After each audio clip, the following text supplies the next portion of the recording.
नमस्कार, आप देख रहे हैं ग्लोब न्यूज झारखंड। मैं नंदिता आपके साथ। आइए नजर डालते हैं आज के समाचारों पर। बंगाल की खाड़ी में बने यास चक्रवर्ती तूफान 23 मई को और मजबूत होकर सीवियर साइक्लोन में तब्दील हो गया है। तूफान के असर से 25 मई को झारखंड के दक्षिणी इलाके पश्चिमी सिंहभूम सरायकेला खरसाई इलाके में भारी से भारी बारिश की चेतावनी मौसम विभाग ने दी है। वहीं 26 मई को संथाल इलाके को छोड़ झारखंड में लगभग 16 जिलों में भारी बारिश की चेतावनी मौसम विभाग ने दी। इस दौरान 90 किलोमीटर प्रति घंटा की रफ्तार से हवा के भी चलने की संभावना है। इधर विभाग के अनुसार 27 को भी कमोबेश इसी तरह के हालात बने रहेंगे और 28 मई से बारिश में थोड़ी राहत मिल सकती है। इससे पूर्व 24 तारीख यानी आज तूफान और मजबूत होकर नॉर्थ वेस्ट की ओर बढ़ेगा। इसमें बंगाल के तराई क्षेत्र, उड़ीसा, बांग्लादेश, वेस्ट कोस्ट इलाके प्रभावित होंगे। 25 तारीख को ये और इंटेंसिफाई होते हुए वेरी सीवियर साइक्लोनिक स्टॉर्म बनेगा और 26 तारीख को सुबह में ये इंटेंसिफाई होते हुए नॉर्थ वेस्ट मूव करते हुए ये north Bay of Bengal near West Bengal adjoining north Orissa और बांग्लादेश कोस्ट के पास पहुंचेगा और 26 की शाम तक में ये वेस्ट बंगाल, नॉर्थ उड़ीसा और एडजॉइनिंग बांग्लादेश कोस्ट से ये होके गुजरेगा। अब बात करते हैं झारखंड पे इसका क्या प्रभाव पड़ेगा। तो 25 तारीख को झारखंड पे लगभग सभी इलाकों में हल्के से मध्यम दर्जे की बारिश देखी जाएगी। साथ साथ में कुछ एक इलाके हैं जो दक्षिण पूर्वी झारखंड के, जहाँ पे आपको भारी बारिश भी देखने को मिलेगी। 26 तारीख में झारखंड में कुछ इलाकों में very heavy to very heavy rainfall देखने को मिलेगा। कुछ इलाकों में हेवी रेनफॉल भी देखने को मिलेगा और लगभग सभी इलाकों में आपको अच्छी खासी बारिश 26 तारीख को देखने को मिलेगी। यही हाल 27 तारीख को में भी झारखंड में रहने की संभावना है। 28 तारीख को जो बारिश है उसमें थोड़ी सी कमी आएगी और 28 शाम से जो स्थिति है उसमें काफ़ी सुधार देखने को मिलेगा। भारी बारिश के समय जो है आपको थंडरस्टॉर्म और लाइटनिंग के भी इवेंट्स देखने को मिलेंगे। जो 25, 26, 27, 28 हैं, ये चारों दिन आपको थंडरस्टॉर्म और लाइटनिंग के भी इवेंट देखने को मिलेंगे। साथ साथ इस समय जो विंड्स हैं वो भी आपको देखने को मिलेगी और थंडरस्टॉर्म के समय 40 to 50 किलोमीटर पर आवर की विंड चलती हुई दिखेगी और ये गस्टिंग टू 60-65 तक भी किलोमीटर पर आवर तक भी जा सकने की इसकी संभावना है। धन्यवाद। चांडिल अनुमंडल पुलिस पदाधिकारी संजय कुमार सिंह के निर्देश पर चौका थाना क्षेत्र के डुंगरीडीह स्थित ईटा भट्टा में छापेमारी कर भारी मात्रा में अवैध विदेशी शराब एवं शराब बनाने का स्प्रिट नगद 37,350 रुपए के साथ दो व्यक्ति मानिक दत्ता एवं लल्टू मोदक दोनों जमशेदपुर के रहने वाले और एक टेम्पो को पकड़कर जेल भेज दिया गया। अवैध शराब के बोतल में झारखंड सरकार का लोगो भी लगा हुआ है और हर ब्रांड का बोतल भी पुलिस के हाथ लगा और इसका उद्भेदन कर दिया गया।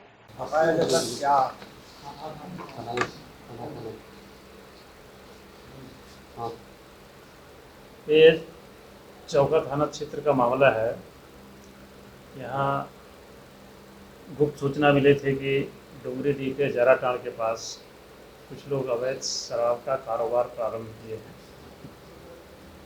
इसी सूचना पर इसकी सना दर्ज करते हुए एक टीम गठित की तथा एक छापामारी दल का गठन किया गया, जो थाना प्रभारी चौका और यहाँ के कुआनी नीतीश प्रसाद सशस्त्र बल के साथ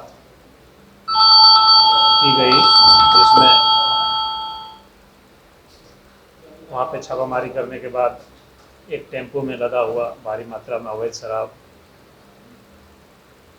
जो विदेशी शराब का लेबल लगा हुआ है, अब असली नकली तो जांच के दौरान पता चलेगा, बरामद हुआ। लगभग 350 बोतल है, कोई बड़े हैं 1 लीटर के भी हैं, हाफ लीटर भी है और टेम्पो भी जब्त हुआ है JS05BZ 9664।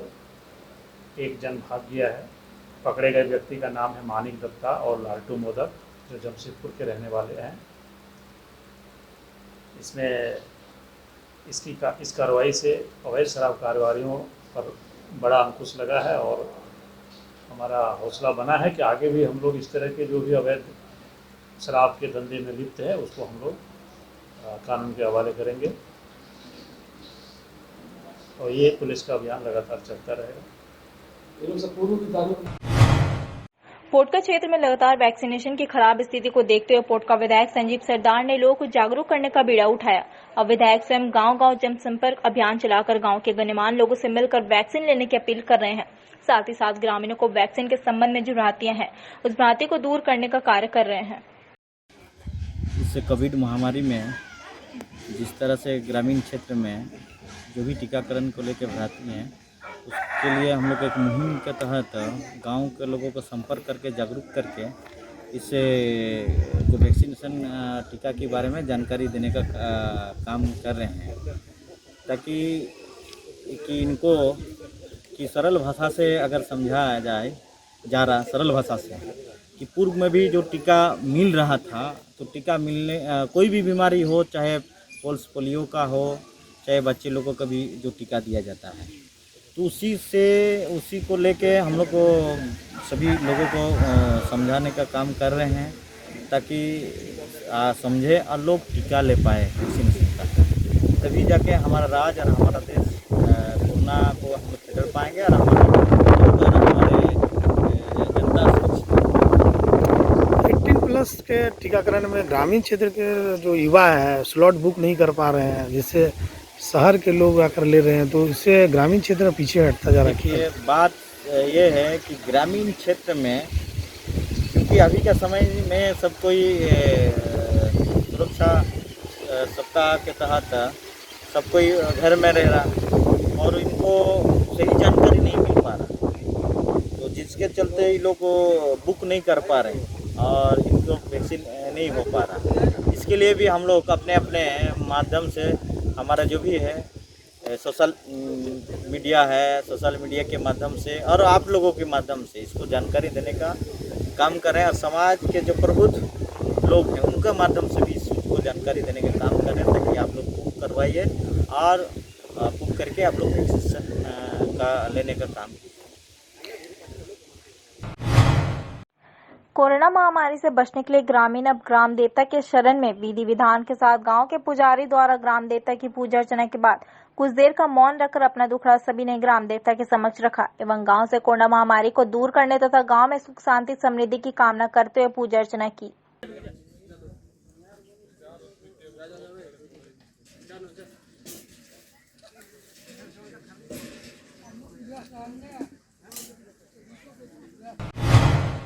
दिव्यांग के पेंशन में हो रही गड़बड़ी शिकायत लेकर उपायुक्त से मिलने पहुंचे दिव्यांग जमशेदपुर में दिव्यांग पेंशन में हो रही गड़बड़ी को लेकर सोमवार को दिव्यांग पेंशन पाने वाले उपायुक्त से शिकायत करने पहुंचे। उन्होंने पेंशन में हो रही गड़बड़ी को लेकर उपायुक्त से लिखित शिकायत की। जैसे कि हम सभी पूर्वी सिंहभूम से दिव्यांगजन भाई बहन काफ़ी आक्रोश में हैं और काफ़ी निराशा में हैं, क्योंकि इस लॉकडाउन में रोजगार का जरिया भी ख़त्म है और इससे पहले भी बहुत सी पेंशनधारी ऐसे हैं कि जो पेंशन पे ही अपना गुजर बसर करते हैं। और इस कंडीशन में जो पत्रचारिता मिली थी उपायुक्त महोदय जी के माध्यम से, जो पेपर में था न्यूज़ में, कि आपको 2020 से सितंबर से लेके पूरे 2021 के मई तक का पूरा पेंशन खाता धारकों के खाता में चला गया है। लेकिन सच्चाई कुछ और है। आज सभी दिव्यांग भाई बहनों के लिए मुझे कॉल्स आते हैं और बताते हैं कि सर 2000 रुपये सिर्फ आया है। चूँकि मैं समाज सेवी हूँ, मेरा नाम अरुण कुमार गुप्ता हुआ और मैं हर तरह की सामाजिक कार्यों में अपना योगदान देता रहता हूँ, चाहे वो दिव्यांग भाई बहन हो, चाहे वो हर तरह की पहलू हो। तो अभी इस तरह का ये जो स्थिति है, बहुत ही स्थिति दयनीय है। दिव्यांग भाई को आप देख पा रहे हैं, सभी पेंशन पे आश्रित हैं, रोज़गार का कोई जरिया नहीं है। और जो पेंशन का एक हमें आश्वासन मिला और उससे काफ़ी खुशी माहौल मिला, सभी दिव्यांग खुश थे, लेकिन जब सच्चाई जानकारी उनकी 2000 से मिला है तो उससे बहुत निराशा है। और बहुत कितने दिव्यांग भाई बहन हैं? सभी दिव्यांग से हम सभी आए हुए हैं, सोशल डिस्टेंसिंग और मास्क वगैरह का पालन करते कोविड-19 का, बशर्ते इस लॉकडाउन में पेट की मार से बड़ी और कोई मार नहीं हो सकती।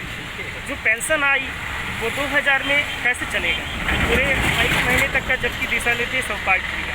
क्या नाम हुआ आपका? अरुण कुमार गुप्ता, समाज सेवी।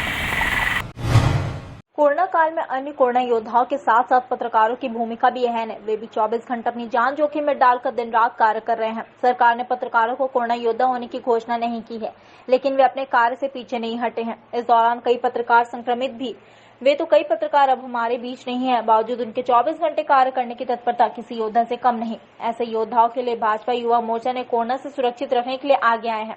मोर्चा ने पत्रकारों के बीच मास्क, सैनिटाइजर, हैंड ग्लव्स और फेस शील्ड प्रदान कर उनके कार्य के लिए इन्हें नमन किया। कोरोना वैश्विक महामारी में पत्रकार कोरोना वॉरियर्स के रूप में काम कर रहे हैं और जमशेदपुर शहर की सच्ची खबर को आम जन तक पहुंचाने में एक सेतु का काम कर रहे हैं। आज भारतीय जनता युवा मोर्चा के जिलाध्यक्ष अमित अग्रवाल मोनू और उमेश पांडे जी के विशेष सहयोग से भारतीय जनता युवा मोर्चा के कार्यकर्ताओं ने इन पत्रकार बंधुओं के बीच में, इन छायाकार बंधुओं के बीच में mask, sanitiser, face shield, hand gloves, पानी बोतल इसको वितरित करके इनकी जो सेवा भाव है उसको प्रणाम किया है, उसको नमन किया है। जो ये इस वैश्विक कोरोना महामारी में अपनी जान को जोखिम में डाल करके शहर के सच को उजागर करते हैं, लोगों को दिखाते हैं, इसके लिए उन्हें सैल्यूट किया।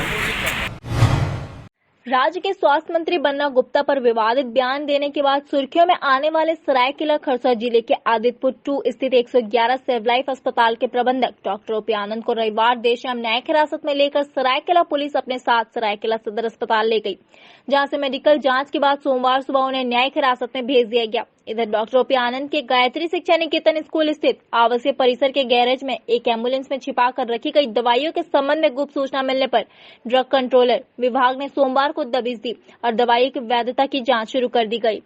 नकली दवाई नकली नहीं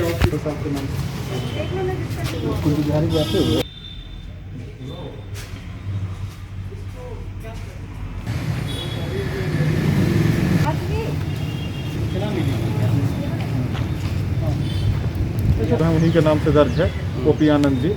तो अब उनसे पूछना होगा या जो भी यहाँ के प्रिंसिपल है उनसे पूछना होगा कि किन्होंने यहाँ किस परिस्थिति में इनको इस एम्बुलेंस को यहाँ पे लाके रखा गया है और ये कौन उसका ओनर्स लेते हैं, उसके ऊपर एफआईआर किया जाएगा। अभी दवा का जांच करना बाकी, हम लोग वेट कर रहे हैं प्रिंसिपल का। जो दवाई का जो ओनर्स लेगा कि हमारा है उसके ऊपर हम लोग भी, हाँ जी बिल्कुल, तो लेगा ही नहीं फिर जी। जो एम्बुलेंस जिसके नाम से है उसके नाम से तो दर्ज है, जिनके कैंपस में है बताएंगे, उनके नाम से दर्ज है। ये बिना लाइसेंस का वैध औषधि अनुज्ञप्ति का औषधियों का संधारण किया गया था इनके हॉस्पिटल में, तो शिकायत मिला था। लेकिन जब हम लोग हॉस्पिटल गए तो उस परिसर में कहीं भी दवाई नहीं पाई गई, क्योंकि वहाँ पे जो भी आदमी थे उनके द्वारा बताया गया कि हो सकता है आसपास कहीं छिपाया गया है। तो उसी आलोक में हम लोग यहाँ आए तो देखा गया कि सब दवाई जो एम्बुलेंस है उसमें डंप किया हुआ है। कौन सा दवाई है इसमें? ये देखने के बाद पता चलेगा। भारी मात्रा में दवाई किसके द्वारा शिकायत की गई थी? जी, किसके द्वारा शिकायत की गई थी? ये इन्फॉर्मेशन किसके द्वारा मिला था? हमारे ऑफिस में इन्फॉर्मेशन आया था, ये गुप्त सूचना है। गुप्त सूचना के आधार पे अवैध रूप से बिना औषधि अनुज्ञप्ति का इनके द्वारा औषधियों का कारोबार किया जा रहा है। बंगाल की खाड़ी में बने यास चक्रवर्ती तूफान 23 मई को और मजबूत होकर सीवियर साइक्लोन में तब्दील हो गया है। तूफान के असर से 25 मई को झारखंड के दक्षिणी इलाके पश्चिमी सिंहभूम सरायकेला खरसावां इलाके में भारी से भारी बारिश की चेतावनी मौसम विभाग ने दी है। वहीं 26 मई को संथाल इलाके को छोड़ झारखंड में लगभग 16 जिलों में भारी बारिश की चेतावनी मौसम विभाग ने दी। इस दौरान 90 किलोमीटर प्रति घंटा की रफ्तार से हवा के भी चलने की संभावना है। इधर विभाग के अनुसार 27 को भी कमोबेश इसी तरह के हालात बने रहेंगे और 28 मई से बारिश में थोड़ी राहत मिल सकती है। इससे पूर्व 24 तारीख यानी आज तूफान और मजबूत होकर नॉर्थ वेस्ट की ओर बढ़ेगा। इसमें बंगाल के तराई क्षेत्र, उड़ीसा, बांग्लादेश, वेस्ट कोस्ट इलाके प्रभावित होंगे।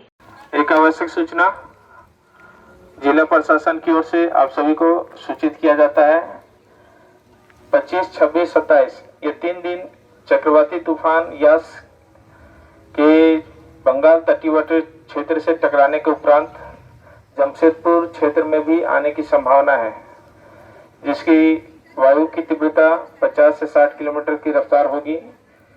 और चक्रवाती तूफान हमेशा तबाही लेकर आती है, तो जो भी कच्चा मकान में रहते हैं वो कृपया करके अपने कोई रिश्तेदार हो तो उनके पक्के मकान में शिफ्ट कर जाएं, अन्यथा जिला प्रशासन की ओर से जमशेदपुर नोटिफाइड एरिया कमेटी के द्वारा जो भी आपको स्कूल या सामुदायिक भवन मुहैया कराया जाएगा उसमें अपने सामान को लेते हुए 2-3 दिन के लिए सुरक्षित स्थान पर पहुंच जाएंगे।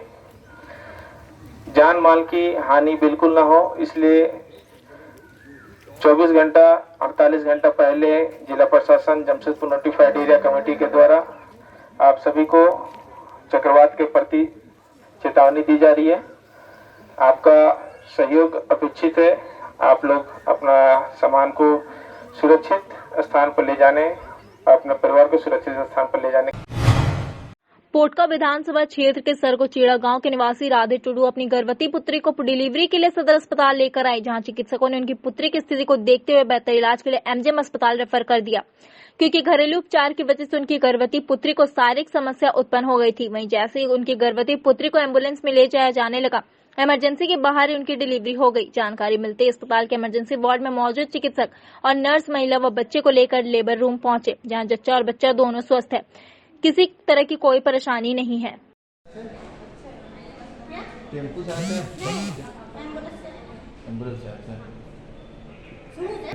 अभी मोबाइल फेंका गया था, नहीं ऐसे मतलब जो दाई लोग से बुला के पूरा सेलिंग था, ठीक है। अच्छा पैर सब पूरा फुला और इसका पैर से कोई जांच उच नहीं कराया है और उसका बीपी बढ़ा हुआ है और फिर क्या बोलते हैं मेम्ब्रेन रप्चर था, मेकोनियम हो गया था, तो उसमें तो मैडम रेफर करेगी ही ना।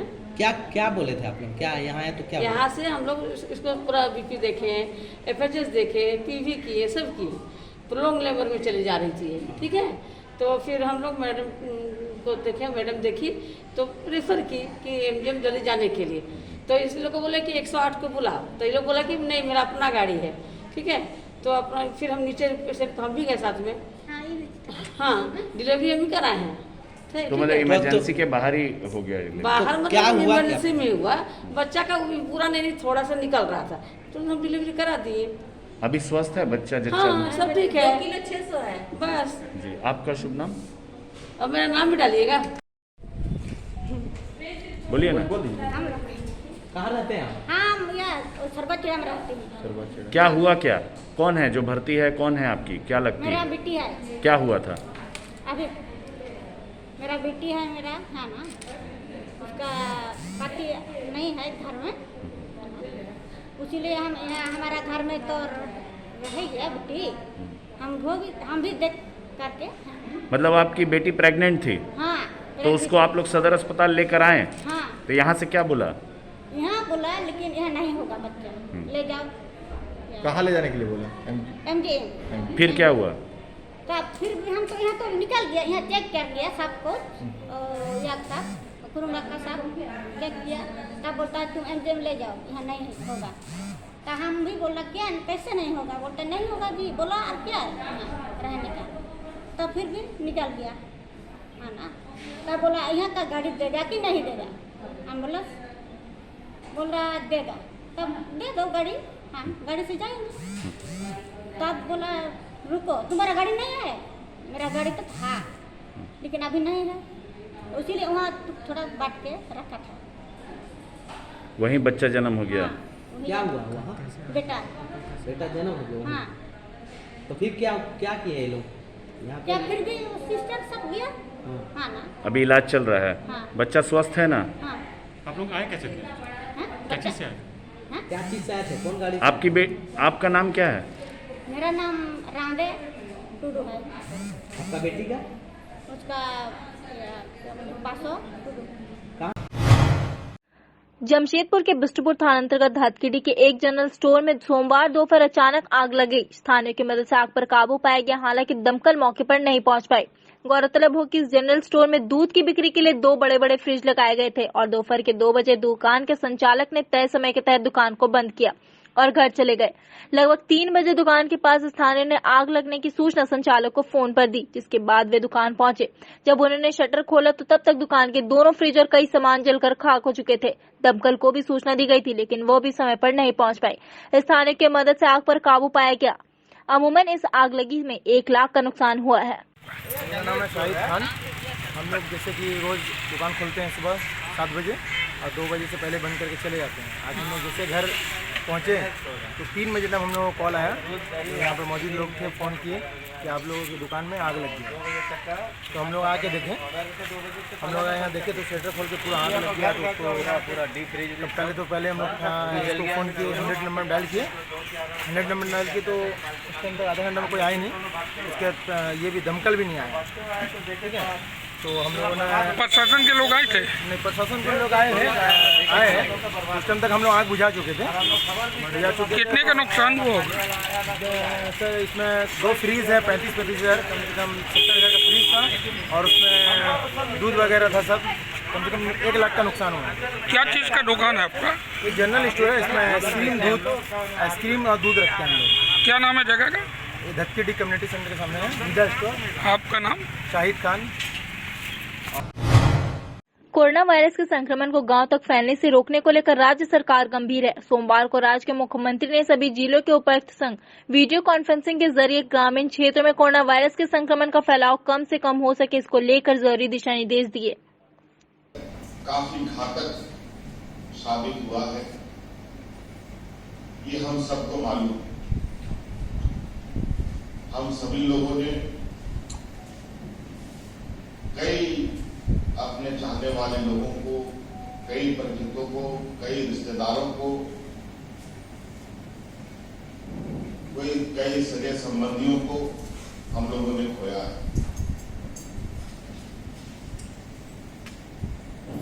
और ये संक्रमण इतना घातक हुआ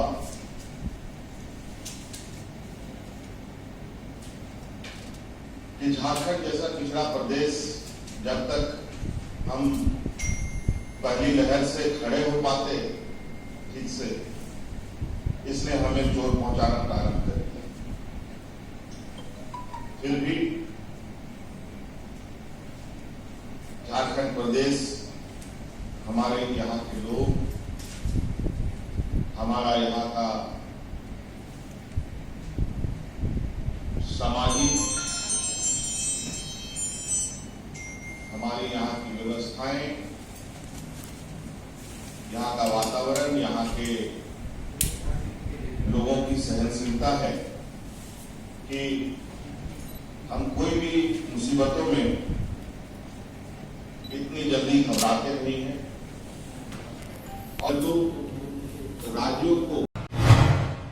जमशेदपुर में स्कूली वाहन सेवा संचालक समिति द्वारा कोरोना और लॉकडाउन के दरमियान स्कूली वाहन संचालक की समस्याओं के निदान की मांग राज्य के मुख्यमंत्री के समक्ष उठाई गई। स्कूली वाहन सेवा समिति के बैनर तले आज हम लोग डीसी साहब को फिर से एक बार ध्यान आकर्षित कराए हैं। आज 6 सूत्रीय मांगों को लेकर हम लोग आज डीसी महोदय जी को आवेदन दिए हैं। पर हम लोग का डिमांड ये है, मांग ये है कि सभी स्कूली वाहन चालकों का किस्त जो है माफ किया जाए गाड़ी का, और सभी स्कूली वाहन चालकों का कम से कम उसे जितने भी सरकारी विभाग और हॉस्पिटल है उस पर ड्राइवर के पद पर रखा जाए, जिससे कि आर्थिक स्थिति में उसकी सुधार हो सके। सदर अस्पताल रांची में आज से पोस्ट कोविड ओपीडी सेवा शुरू कर दी गई है। यहाँ उन लोगों का इलाज और परामर्श दिया जाएगा जो कोरोना संक्रमण से उबर चुके हैं। ये विशेष ओपीडी सेवा हफ्ते में 6 दिन सोमवार से शनिवार सुबह 9 बजे से दोपहर 3 बजे तक उपलब्ध रहेगा। पोस्ट कोविड स्टार्ट हो रहा, पोस्ट कोविड का ओपीडी सर। देखिए, जैसा कि आप लोग अब सभी लोग जानते हैं कि अब कोविड का संक्रमण का दर काफ़ी घट गया भगवान की दया से, ईश्वर की दया से। और अब हम लोग जो फ्लैटेन होता है वो इस जो भी महामारी है उसका अब लगभग नीचे स्लोप जा रहा है। तो अब हमें चिंता हो रही है और हमारे सामने जो आ रहा है एक नई महामारी के रूप में म्यूकोरमाइकोसिस जो सामने आ रही है, जिसको ब्लैक फंगस भी बोलते हैं। तो it is a example of post Covid complication. ऐसे ही बहुत सारा कॉम्प्लिकेशन है, जैसे फैटिगनेस, लोग घर जाते हैं थकान महसूस करते हैं, काफ़ी कमजोरी महसूस कर रहे हैं, फिर से उनको दोबारा री इन्फेक्शन का एक खतरा है, ये भी पोस्ट कोविड कॉम्प्लिकेशन में है। उसके बाद घर जाने के बाद लोग सांस की शिकायत अभी भी बता रहे हैं कि अभी भी उन्हें थोड़ा सा भी चलते हैं तो हाँफने में दिक्कत होती है। तो इसके लिए फिजियोथेरेपी है, ब्रीदिंग एक्सरसाइजेज है, मेडिटेशन है, ये सारी चीज़ों के लिए हम लोगों ने पोस्ट कोविड ओपीडी का शुरुआत किया है। और भी बहुत सारी गंभीर बीमारियां, जैसे अगर आप ऊपर से शुरू करें तो अगर जो हमारा क्लॉट बन रहा है, ये बीमारी बेसिकली इसमें थ्रोम्बो एम्बोलिक फेनोमिनन है। तो अगर वो क्लॉट बनेगा तो वो क्लॉट सिर से लेके पैर तक कहीं भी जा सकता है। अगर वो सिर में गया तो वो वहाँ पे स्ट्रोक करा सकता है, पैरालिसिस करा सकता है। हमारे आइज़ में गया तो आँख से हमारा जो विज़न है वो चला जाएगा। वैसे ही अगर हम नीचे आते हैं लंग्स में गया तो हमारा वहाँ पे एम्बोलिज्म होगा तो फिर रेस्पिरेटरी फेलियर में जा सकते हैं। वैसे ही हार्ट में गया तो हार्ट अटैक हो सकता है। मतलब ये हर ऑर्गन को इन्वॉल्व कर सकता है। इसलिए पोस्ट कोविड ओपीडी खोलने का हमारा मकसद यही है। पोस्ट कोविड के बाद जो डिस्चार्ज हो रहे हैं मरीज, काफ़ी स्ट्रेस एनवायरनमेंट में देखे हैं, काफ़ी यहाँ मरीज थे, देखे हैं कि कैसे हैं, उसको कोप करना सिखाना होगा। तो कोप करने के लिए हमें काउंसलिंग करने की ज़रूरत है अलोंग विथ फैमिली, कि घर जाके भी आपको कौन कौन से प्रिकॉशंस लेने हैं, प्रिवेंशन कैसे कर सकते हैं और कैसे रिलैक्स किया जा सकता है। रिलैक्सेशन में हम रिलैक्सेशन एक्सरसाइजेस बताएंगे, मेडिटेशन बताएंगे, योगा बताएंगे, डी स्ट्रेस और डी ब्रीफिंग करवाएंगे। डी ब्रीफिंग में हम उनको एक्टिविटीज़, ऐसे ऐसे एक्टिविटीज़ समझाएंगे जहाँ पर वो अपने आप को डी स्ट्रेस कर पाए, जैसे कि योगा होता है, मेडिटेशन होता है, और ऐसे हॉबीज़ में भी इन्वॉल्व करना है जहाँ पर उनका स्ट्रेस लेवल कम किया जा सके। तो उनके ही हॉबीज़ को हम लोग एंकरेज करेंगे। ये सारे पार्ट यहाँ पर आएंगे। और पोस्ट कोविड के बाद पोस्ट कोविड रिहैबिलिटेशन में एक्सरसाइजेस का बहुत इंपॉर्टेंट रोल होता है, क्योंकि फिर घर जाके सब इग्नोर करने लगते हैं, नेग्लेक्ट करने लगते हैं और इस चीज़ पर ध्यान नहीं देते हैं कि पोस्ट कोविड रिहैबिलिटेशन में ही आपका रिकवरी और ज़्यादा होता है। न्यूट्रिशन पर भी ध्यान देना है। इस चीज़ पे ध्यान देंगे तो फिर री इन्फेक्शन का चांसेस हम कम करना चाहते हैं। इवन स्ट्रेस लेवल भी कम करना चाहते हैं। और वो कैसे होगा, वो साइकेट्रिस्ट और psychologist combine along with family involve करके हम उनको गाइड करेंगे।